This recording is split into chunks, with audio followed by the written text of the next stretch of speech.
ஃப்ரெண்ட்வுட்ஸ் மக்களுக்கு வணக்கம். இன்னைக்கு நம்மளோட நிகழ்ச்சியில யாரை பத்தி பேச போறோம், எதை பத்தி பேச போறோம் அப்படின்னா, நம்ம மட்டும் கிடையாது. இன்னைக்கு ஒட்டுமொத்த சோஷியல் மீடியாவும் சரி, டிவி சேனல்களும் சரி, இவரை பத்தி மட்டும் தான் பேச முடியும். இயக்குனர் பாரதி ராஜா அவர்கள் இப்போ காலமாயிருக்காங்க அப்படிங்கிற அந்த செய்தி தான் காட்டு தீ போல பரவிக்கிட்டு இருக்கு.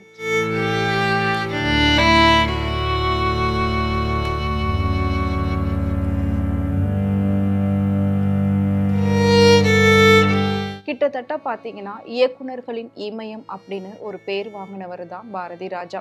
இவருடைய படங்களுக்கு ஈடு இணையே இல்லை அப்படின்னு தான் சொல்லணும். இவருடைய படங்கள் தான் இவருடைய தனி அடையாளமா திகழ்ந்தது. சினிமாவுக்கு வேறு மாதிரியான ஒரு உயிர் கொடுத்தவரே பாரதி ராஜா அவர்கள் தான். ஸோ இன்னைக்கு அவர் இல்லை அப்படிங்கிற அந்த செய்தி ஒட்டுமொத்த தென்னிந்தியாவே உலுக்கி போட்டிருக்கு. ரசிகர்கள் எல்லாருமே ரொம்பவே ஒரு மிகுந்த துயரத்துல ஆழ்ந்திருக்காங்க. அவரை பார்க்கறதுக்காக பல நடிகர்கள் நடிகைகள் அப்படின்னு சொல்லிட்டு எல்லாருமே அவர் வீடு தேடி படையெடுக்க ஆரம்பிச்சிருக்காங்க.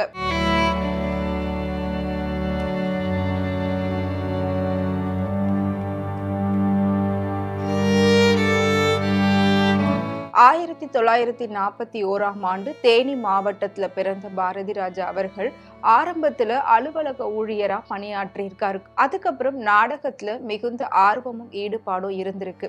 அதை தொடர்ந்துதான் அவரு சென்னைக்கு வந்து உதவி இயக்குனரா பணிபுரிஞ்சிருக்காரு. பல படங்கள்ல உதவி இயக்குனரா பணிபுரிஞ்ச பாரதி ராஜா முதலா 16 வயதினிலே அப்படிங்கிற ஒரு படத்தை இயக்குனாரு.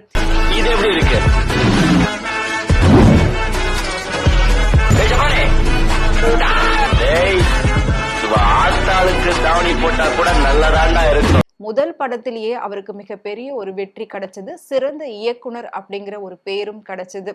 அதாவது இதுக்கு முன்னாடிலாம் ஸ்டுடியோவுக்குள்ளவே எடுத்திருந்த, அதாவது செட்டு போட்டு பில்டிங்குள்ளவே எடுத்திருந்த சினிமாவை மண் வாசனை அப்படின்ற மாதிரி அவர் வந்து கிராமங்கள்ல கொண்டு போய் சேர்க்க ஆரம்பிச்சாரு.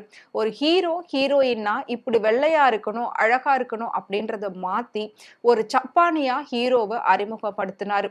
எந்த அளவுக்கு தன்னோட கதையில அவர் கான்பிடென்டா அவர் பண்ணியிருந்தாருன்னா, அந்த கதை இன்னைக்கு வரைக்கும் 80s 90s கிட்ஸுகளுடைய மனசுல கண்டிப்பா நீங்காத ஒரு இடம் பிடிச்சிருக்கு. அந்த அளவுக்கு அந்த படம், அந்த பாடல், அந்த படத்துல வரக்கூடிய ஒவ்வொரு கேரக்டருடைய பேர், இது எல்லாமே இன்னைக்கு வரைக்கும் நிலைச்சு நின்னுகிட்டு இருக்கு. சோ அந்த படத்துல ஆரம்பிச்சு கிட்டத்தட்ட 40க்கும் மேற்பட்ட திரைப்படங்களை இயக்கியிருக்காரு. இவர் 2004 ஒரு தேசிய விருதும் வாங்கியிருக்காரு.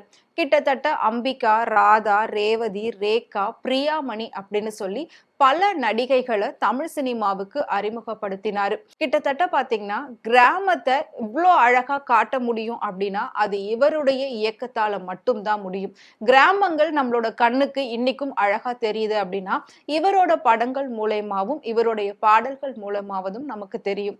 என் இனிய தமிழ் மக்களே, செண்பக மலர்களையும் செவ்வந்தி பூக்களையும் உங்கள் வாசல்களிலே பொழிந்து வாசம் பரப்பிய இந்த பாரதி ராஜா இப்போது நம் கிராமத்து மண்ணெடுத்து பொட்டு வைத்துக் கொண்டு புறப்பட்டு வருகிறேன். சோ அந்த அளவுக்கு கிராமங்களை ரொம்ப அழகா காட்டி அந்த கிராமத்துக்கு ஏத்தா மாதிரி ஒரு சாதாரண பெண்ணா நடிகைகளை அறிமுகப்படுத்தி அவங்களுடைய பெயரையே மாத்தி இன்னைக்கு வந்து நிறைய நடிகைகளுடைய பெயர் வந்து இவர் வச்ச பெயர் தான். அவங்களுடைய உண்மையான பெயர் அப்படிங்கிறது வேற இருக்கும். சோ அதை தாண்டி இன்னைக்கு ராதா, அம்பிகா, ராதிகா, பிரியாமணி அப்படிங்கறதெல்லாம் இவர் வச்ச ஒரு பேர் தான் அப்படின்னு சொல்லி பல நடிகைகள் அவங்க வந்து சொல்லியிருக்காங்க இன்டர்வியூஸ்ல. அப்படி இருக்கிற பட்சத்துல இன்னைக்கு இவரை இழந்து ஒட்டுமொத்த தமிழ் சினிமாவே மிகப்பெரிய ஒரு சோகத்துல ஆழ்ந்திருக்கு. கடந்த பல நாட்களாவே மூச்சு திணறல் காரணமா தனியார் மருத்துவமனையில அனுமதிக்கப்பட்டு சிகிச்சை பெற்றுக்கிட்டே வந்தாரு பாரதி ராஜா.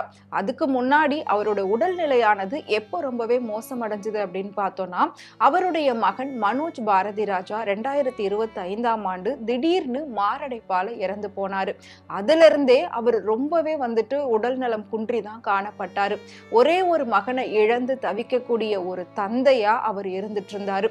இந்த மாதிரி ஒரு சோகம், இந்த மாதிரி ஒரு நிலைமை எந்த ஒரு தந்தைக்குமே வரக்கூடாது அப்படின்றது தான் எல்லாருமே அந்த நேரத்துல சொன்னாங்க. ஏன்னா ஒரே ஒரு பையன் எவ்வளோ ஆசையா எவ்வளோ கனவுகளோட வளர்த்திருப்பாரு. எதிர்பார்க்காத ஒரு நேரத்துல திடீர்னு மாரடைப்பால இறந்துட்டாங்க அப்படின்னா அது யாராலையுமே வந்து தாங்கிக்க முடியாது. அவருடைய மரணம் அப்படிங்கிறது இன்னைக்கு வரைக்குமே ஒரு பேரதிர்ச்சியா தான் இருக்கு எல்லாருக்குமே, அவருடைய ஒட்டுமொத்த ரசிகர்களுக்கும். அதை தாண்டி ஒரு தந்தையா மகனோட இறப்பை பாக்குறது அப்படிங்கிறது அப்படின்றது இன்னும் ஒரு கொடுமையான ஒரு செயலா தான் கருதப்படுது. கிட்டத்தட்ட பாத்தீங்கன்னா அதுல இருந்தே அவருக்கு ரொம்பவே உடல் நலம் மோசமா இருந்தது. அடுத்ததா கங்கை அமரன் அவர்கள் வீட்டுல போயிட்டு பார்த்து அவர் வந்து தேற்றி ஆறுதல்லாம் சொல்லிட்டு வந்தாங்க. ஒரு நடிகர்கள் நடிகைகள் அவங்களுக்கு டைம் கிடைக்கிறப்போ அவரை போய் நேர்ல பார்த்துட்டு வந்தாங்க. இருந்தாலும் கொஞ்ச காலம் வந்து தொடர்ந்து மருத்துவமனையிலே அவர் சிகிச்சை பெற்று வந்தாரு. சோ மருத்துவமனை தரப்புல வந்து தொடர்ந்து மூச்சு திணறல் இருந்துகிட்டே இருக்கு, நீங்க வீட்டுல வச்சு கூட ட்ரீட்மெண்ட் பண்ணலாம் அப்படின்னு சொன்னதுக்கு அப்புறமா வீட்லயே வச்சு ட்ரீட்மெண்ட் பண்ணிருக்காங்க. ரீசெண்டா கூட தாய்க்கிழவி படம் பார்த்தாரு அப்படின்னு சொல்லிட்டு ராதிகா அவர்கள் அவங்க வீட்டுக்கு போயிட்டு தாய்க்கிழவி படம் பார்த்தீங்களா, ரொம்ப சந்தோஷம் அப்படின்லாம் சொல்லி ரொம்ப அன்பா பேசியிருப்பாங்க. அந்த வீடியோவை வெளியிட்டிருப்பாங்க. அதுல அவரு ரொம்பவே அழகா உட்கார்ந்து அவங்க பேசுறதுக்கு நல்லாவே வந்து பதில் சொல்லிட்டு இருப்பாரு. சோ அதெல்லாம் பாக்குறப்போ உண்மையிலே கண்களை கலங்க செய்யுது. சோ அந்த அளவுக்கு அவருடைய படைப்புகள் இன்னைக்கு வரைக்கும் நீங்காத ஒரு இடம் பெற்றிருக்கு. தாய் வீட்டு பேரோ தாய் மாமன் சீரோ தெக்கத்து பொண்ணுக்கு ஒரு சொத்து சுகமே. தொடர்ந்து வீட்லயே சிகிச்சை பெற்று வந்த பாரதி ராஜா இன்னைக்கு காலையில உயிரிழந்திருக்காரு அப்படிங்கிற அந்த ஒரு செய்தி தான் இப்போ தொடர்ந்து எல்லாராலையும் பேசப்பட்டுகிட்டு இருக்கு. அவருடைய நினைவுகள் பத்தியும் அவரோட பணியாற்றிய அந்த ஒரு நாட்களை பத்தியும் நிறைய நடிகர்கள் நடிகைகள் இப்போ வந்து தொலைபேசி மூலமா பேசிக்கிட்டு இருக்காங்க. எல்லாருமே நேர்ல போயிட்டு அஞ்சலி செலுத்தணும் அப்படின்றதுக்காக பல இயக்குனர்கள் பல இசையமைப்பாளர்கள் நடிகர்கள் நடிகைகள் அப்படின்னு சொல்லி எல்லாருமே நீலாங்கரையில இருக்கக்கூடிய அவர் வீட்டை நோக்கி போய்கிட்டு இருக்காங்க. இதுல இன்னொரு விஷயம் என்ன அப்படின்னா அவரோட உடலானது எப்போ நல்லடக்கம் செய்யப்படும் அதுவும் எங்க செய்யப்படும் அப்படின்ற ஒரு தகவல் இப்ப வரைக்கும் இல்ல. மேபி அவங்களோட குடும்பத்தாரர்கள் வந்து யாராவது பேசினா மட்டும்தான் அது வந்து நமக்கு தெரியும். ஏன்னா நான் சொன்ன மாதிரி பாரதி ராஜா அவர்களுக்கு சொந்த ஊர் வந்து தேனி அப்படின்ற மாவட்டத்துல அள்ளின்ற ஒரு கிராமம் தான். மேபி அங்க கூட அவரை கொண்டு போயிட்டு உடல் நல்லடக்கம் செய்யப்படலாம் அப்படின்னு சொல்லப்படுது. பட் இது வரைக்கும் எந்த ஒரு அதிகாரப்பூர்வமா அதை பத்தி ஒரு அறிவிப்பும் வெளியிடல. அது நாம வந்து தொடர்ந்து பார்க்கலாம். பாரதி ராஜா உயிரிழந்தார் அப்படின்ற அந்த ஒரு செய்தி ஒட்டுமொத்த தென்னிந்திய சினிமாவையே இன்னைக்கு புரட்டி போட்டிருக்கு. சினிமாவுக்கு மிகப்பெரிய ஒரு அடையாளம் கொடுத்தவர். கிட்டத்தட்ட பாத்தீங்கன்னா அவரோட படங்கள் ஒவ்வொன்றுமே இன்னைக்கு வரைக்கும் பேசப்படக்கூடிய படங்கள் தான்.